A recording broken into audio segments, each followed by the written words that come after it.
தமிழக முதலமைச்சர் மரியாதைக்குரிய திரு ஸ்டாலின் அவர்களை ஊடக நண்பர்கள் அதானியை உங்கள் இல்லத்தில் ரகசியமாக சந்திப்பின் என்ன நோக்கம் என்று மருத்துவர் ராமதாஸ் ஐயா அவர்கள் கேட்டிருந்தாரே என்ற கேள்வி எழுப்பினார்கள். அதற்கு பதில் அளித்த முதலமைச்சர் அவர்கள், அவருக்கு வேலை எதுவும் கிடையாது, தினம் அறிக்கை தான் விட்டுட்டு இருப்பாரு, அதுக்கெல்லாம் நான் பதில் சொல்ல தேவையில்லை என்று கோபத்துடன் பதில் அளித்து சென்று விட்டார் முதலமைச்சர் அவர்கள். இது கண்டிக்கத்தக்கது. இன்று இந்தியாவிலே ஒரு மூத்த அரசியல் தலைவர் எங்களுடைய மருத்துவர் ஐயா அவர்கள், எங்கள் ஐயாவுக்கு வயது 86, இன்று இந்திய அளவிலே பிரதமர் மோடியால் போற்றப்பட்டு இந்தியாவில் உள்ள அத்துணை தலைவர்களும் ஐயாவை மதிக்கின்ற இந்த சூழலில் ஒரு முதலமைச்சர் இவ்வளவு ஆணவத்துடன் பேசுவது அந்த பதவிக்கு அழகு கிடையாது. எங்கள் ஐயா அவர்கள் என்ன கேள்வி கேட்டார், அதில் என்ன தவறு? கௌதம் அதானியை உங்கள் இல்லத்தில் எதற்கு நீங்கள் ரகசியமாக சந்தித்தீர்கள் என்று கேட்டார். இது என்ன தப்பு இருக்கிறது? எதிர்க்கட்சிகள் கேள்வி கேட்பது எங்களுடைய உரிமை. பதவியில் இருப்பவர்கள் பதில் சொல்வது உங்களுடைய கடமை. அதை விட்டுவிட்டு எங்கள் மருத்துவர் ஐயா அவர்களை அசிங்கப்படுத்தி அவமானப்படுத்தி இருக்கின்றார் முதலமைச்சர் அவர்கள். இது எங்களால் ஏற்றுக்கொள்ள முடியாது. மருத்துவர் ஐயா அவர்கள் இல்லை என்றால் உங்கள் தந்தை 2006 முதலமைச்சராக இருந்திருக்க முடியாது.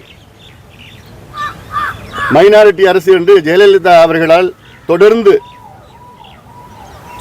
விமர்சனம் செய்த அந்த காலத்திலே எந்த எதிர்பார்ப்பும் இல்லாமல் உங்கள் தந்தைக்கு நாங்கள் முழு ஆதரவு கொடுத்தோம். அதனால் தான் 5 ஆண்டு காலம் உங்கள் தந்தை முதலமைச்சராக இருந்தார், உங்களையும் துணை முதலமைச்சராக ஆக்கினார். எங்கள் மருத்துவர் ஐயா இல்லை என்றால் உங்களுடைய தந்தை கலைஞர் அவர்கள் இன்று மரீனா கடற்கரையிலே அடக்கம் செய்திருக்க மாட்டார்கள், மணிமண்டபம் அங்கு வந்திருக்காது. மருத்துவர் ஐயாவால் தான் நாங்கள் போட்ட வழக்கு அன்று இரவு நாங்கள் அதை திருப்பி பெற்றோம். அதனால் தான் அந்த வழக்கு நடந்து நீதிபதி கலைஞர் அவர்களை மரீனா கடற்கரை அடக்கம் செய்யலாம் என்று தீர்ப்பு கொடுத்தார். எங்கள் ஐயா மட்டும் அன்று முடியாது என்று சொன்னால் இன்று கலைஞர் அவர்கள் மரீனா கடற்கரையில் அடக்கம் செய்திருக்க மாட்டார்கள். இதெல்லாம் இருந்து எங்கள் ஐயாவை ஒரு மூத்த அரசியல்வாதி, 86 வயது, இன்று தமிழ்நாட்டில் மட்டுமல்ல இந்தியாவுக்கு 6 இடஒதுக்கீடுகளை பெற்று தந்த ஒரு சமூக சீர்திருத்தவாதி, இது சோஷியல் ரிஃபார்மிஸ்ட். அவரை பார்த்து அவருக்கு வேலை இல்லைன்னு சொல்றது எவ்வளவு ஆணவம் அது! உங்கள் தந்தையிடம் நீங்க எந்த பாடம் கத்துக்கல. முதலமைச்சர் அவர்கள் அவர் தந்தையிட்ட எந்த பாடமும் கத்துக்கல. கலைஞர் அவர்கள் காலத்தில் தைலாபுரம் தோட்டத்திலிருந்து தைலம் வருகிறது, என் தலைவலிக்கு வருகிறது என்றெல்லாம் சொல்லிய கலைஞர் அவர்கள் தினம் அறிக்கை விடுறதுன்னா அறிக்கை இது எங்களுடைய யோசனைகள். அறிக்கை விடுவது எங்களுடைய கடமை, எங்கள் உரிமை, எங்களுடைய கடமை. ஏன் அறிக்கை விடுறோம்?